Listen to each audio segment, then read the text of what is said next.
আপুনি জানেই সময়চক্ৰ অনুসৰি আমাৰ যুগ চাৰিটা। আপুনি মই এতিয়া কলিযুগৰ বাসিন্দা। এই কলিযুগত আপুনি কৃষ্ণ নাম জপ কিয় কৰিব লাগিব? পণ্ডিতসকলে কয় কলিযুগ আৰম্ভ হৈছেহে। গতিকে কলিযুগত কি কৰিব? ভাগৱতৰ 10ম স্কন্ধত কি কৈ গৈছে গুৰুজনাই?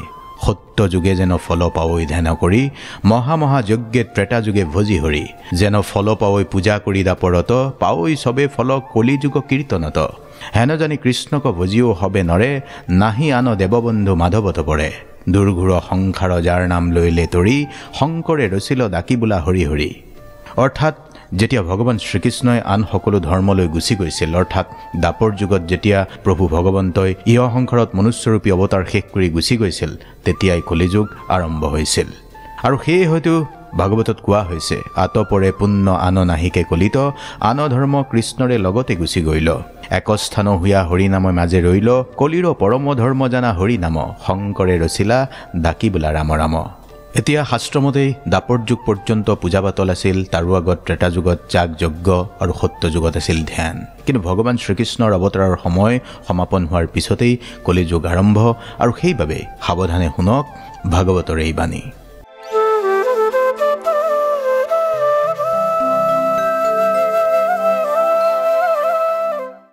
হেন জানি একচিত্তে শুনা সাৱধানে, নেৰিবা কীৰ্তন যাৱে প্ৰাণ থাকৈ মানে।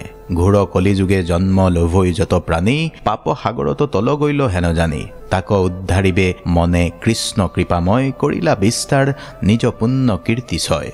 অৰ্থাৎ প্ৰাণ থাকে মানে কীৰ্তন এৰিব নালাগে। ঘোৰ কলিযুগত জন্ম লাভ কৰা, পাপৰ সাগৰত ডুব যোৱা মনুষ্যৰো উদ্ধাৰকৰ্তা কৃপময় কেৱল ভগৱান শ্ৰীকৃষ্ণই। সেই কাৰণেই হয়তো ভাগৱতত আৰু কোৱা হৈছে, হেনয় কৃষ্ণক যিটো ভজৈ ভক্তি ভাবে, তাহাৰ ভাগ্যক কোনে কহি অন্ত পাৱে। জানিয়া কৃষ্ণত কৰা কেৱল ভকতি, কলিযুগে কৃষ্ণ নাম কীৰ্তনত গতি। নাই শিকা টংকা হানি কৃষ্ণৰে সেৱাত, শৰীৰতো নাহি শ্ৰম জানিবা ইহাত। অৰ্থাৎ শাস্ত্ৰই কৈছে ভক্তিভাৱে কৃষ্ণক ভজন কৰা, মানে নাম লোৱা, শৰণ লোৱা, অৰ্থাৎ কৃষ্ণ নাম লোৱাজনেই কলিযুগৰ ভাগ্যশালী লোক। আৰু কি কৈছে? ভগৱান শ্ৰীকৃষ্ণৰ সেৱা বা নাম কীৰ্তনত টকা শিকা মানে অৰ্থহানি নাই, শৰীৰটোৱেও কষ্ট নাপায়, কোনো শ্ৰম নহয়। শ্ৰীমদ ভাগৱত গীতাতো সেয়ে হয়তো ভগৱান শ্ৰীকৃষ্ণই কৈ গৈছে, এখিলা পাত এপাহ ফুল দিও ভক্তি কৰিলে ভগৱান শ্ৰীকৃষ্ণ সন্তুষ্ট হয়। সেই কথা এনেকৈ কৈছে স্বয়ং ভগৱানে। অধ্যায় 9 শ্লোক 26। পত্ৰম পুষ্পম ফলম তোয়ম ও মে ভক্তা প্ৰয়শ্যতি, তদহম ভক্তি উপহৃতম अस्माমি প্ৰয়াতাত্মনাহা। অৰ্থাৎ যিজনাই বিশুদ্ধ মনে নিষ্কাম ভক্তি সহকাৰে মোক পত্ৰ পুষ্প ফল আৰু জল অৰ্পণ কৰে, মই তাৰ সেই ভক্তিৰ উপহাৰ প্ৰীতি সহকাৰে গ্ৰহণ কৰোঁ। সেইবাবেই কৃষ্ণ নাম জপৰ মহিমা অপাৰ বুলি শাস্ত্ৰই কৈ গৈছে। ভগৱান শ্ৰীকৃষ্ণই শ্ৰীমদ ভগৱত গীতাত আৰু কি কৈছে? মই সকলোৰে প্ৰতি সমভাৱাপন্ন, কোনো মোৰ বিদ্বেগ ভাৱাপন্ন নহয় আৰু প্ৰিয়ও নহয়। কিন্তু যিসকলে ভক্তিপূৰ্বক মোৰ ভজনা কৰে, তেওঁলোক মোৰ মাজতেই অৱস্থান কৰে আৰু ময়ো তেওঁলোকৰ মাজত বাস কৰোঁ।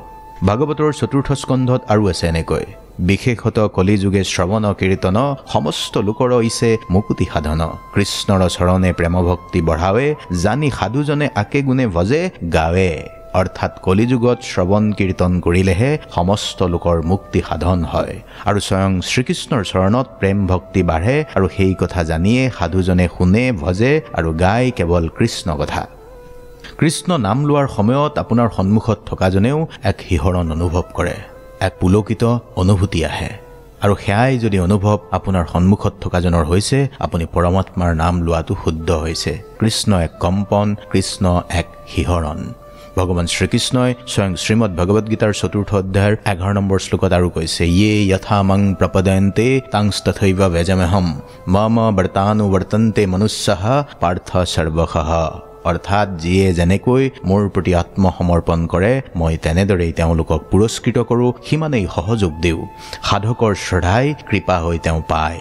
হে পাৰ্থ, এই ৰহস্যক জানি জ্ঞানীজনে সম্পূৰ্ণভাৱে মোৰ পথ অনুসৰণ কৰে। যেনেদৰে মই চলোঁ, যি মোৰ প্ৰিয় তেনেকৈ আচৰণ কৰে, যেনেকৈ মই কৰাব বিচাৰোঁ তেনেকৈয়ে কৰে।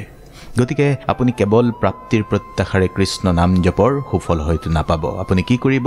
ভগৱানৰ ওপৰত বিশ্বাস ৰাখিব লাগে। যাৰ ঈশ্বৰৰ ওপৰত বিশ্বাস হেৰাই যায়, তেওঁ ঈশ্বৰৰ কৃপাৰ পৰাও বঞ্চিত হোৱাটো নিশ্চিত। দ্বিতীয় কথাটো হ'ল, সদায় ভগৱানৰ চৰণত শৰণ লৈ থাকিব লাগে। সৃষ্টিকৰ্তা, পালনকৰ্তা, বিনাশকৰ্তা আৰু সৃজনকৰ্তাৰ চৰণত আমি সদায় নিজকে অৰ্পণ কৰিব লাগে। কাৰণ ভগৱানে আমাক সদায় ৰক্ষা কৰি আহিছে। আমি উশাহ লৈছোঁ, আজি আমি কথা পাতিছোঁ, সেয়া একমাত্ৰ প্ৰভু ভগৱন্তৰ ইচ্ছাতেই। আজি আমি যদি সদায় নিজকে ভগৱানৰ চৰণত অৰ্পণ কৰোঁ, তেতিয়া ভগৱন্তই আমাৰ সকলো বিপদ, সকলো জটিল পৰিস্থিতিতেই আমাক ৰক্ষা কৰিব, আমাক সাহস দিব, আমাক পথ দেখুৱাব।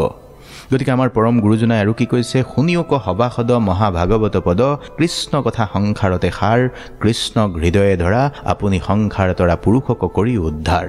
একান্ত ভকত যিটো কৰৈ কুলোদ্ধাৰ সিটো, ঐত কৃষ্ণ নামৰ স্মৰণে, চিৰকাল নৰকত আচন্ত পুৰুষ যত উঠি স্বৰ্গ পাৱৈ তাৱঙনে। অৰ্থাৎ সংসাৰ সাগৰত নাও মেলি দিয়া পুৰুষৰ উদ্ধাৰকৰ্তা ভগৱান শ্ৰীকৃষ্ণ, আৰু চিৰকাল নৰকত বাস কৰা বাসিন্দায়ো স্বৰ্গপ্ৰাপ্তি বা ঈশ্বৰ প্ৰাপ্তি কৰিব পাৰে কৃষ্ণ নাম জপৰ মাজেৰে। অৰ্থাৎ কৃষ্ণ নাম জপ কৰি কুলৰ উদ্ধাৰ কৰিব পাৰে আজিৰ পুৰুষে। আপোনাৰ পূৰ্বপুৰুষৰো উদ্ধাৰকৰ্তা কৃষ্ণ নাম জপৰ মাজেদি আপুনিয়ে হ'ব পাৰে। গতিকে কৃষ্ণ নাম জপৰ এয়াই মহিমা। ভালে থাকিব, কুশলে থাকিব। ওম নমো ভগৱতে কৃষ্ণায় বাসুদেৱায় নমঃ।